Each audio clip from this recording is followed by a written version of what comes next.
The system basically is 4 parts. You make content online. It could be social media, YouTube, blog posts, podcasts. YouTube, blog posts, and podcasts are the best if you want to make passive income, because they don't require your constant engagement.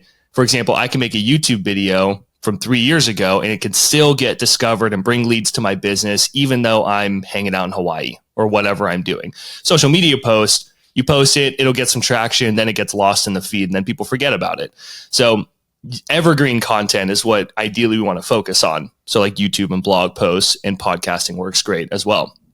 So that's like the first piece is the content. And then you have your lead magnet. And this is where the purpose of the lead magnet is to first lead with value. So people find you online. They're like, wow, this is really cool. This person, I like the way they teach. That makes sense. All these complicated things I'm trying to figure out. I like this person.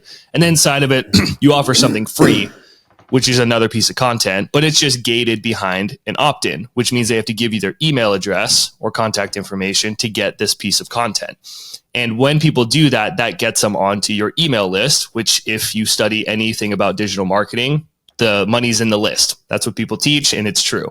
When you build up an email list, it's more targeted than just a YouTube channel, because like a YouTube video can reach a lot more people, but not everybody's going to opt into your list. These people are more committed, especially when you make a good lead magnet, which I'll get into in just a minute. And then from there, when people opt in, that triggers the system, where you have emails that automatically send to them. You can send them straight to a page where it has videos. Like there's a lot of ways that you can play the game, but you're adding more value, and it takes people down your little marketing funnel. And eventually it points people to a sales page that says, here's the product, here's how much it is. Do you want to buy it? And it's just automating that whole system. So really it's just automating the sales process for people.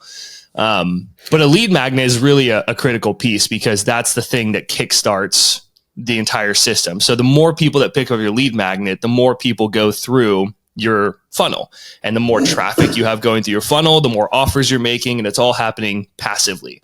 Lead magnets they can be confusing, but there's a lot of ways that there's a lot of formats. You can do like PDF guides or checklists. You can do quizzes. You can do workshops. You can do videos. Like there's a ton of different ways, but I like to think of them in really simple terms and ask myself the question of what is a persistent problem that my audience faces, and how can I quickly solve that with a short PDF or a video? And that's really it. So an example is I have a friend and past coach of mine named Greg Faxon. And what he does is help coaches fill up their client roster. And I worked with him, and he's really good at what he does. And he has a lead magnet because his audience is coaches.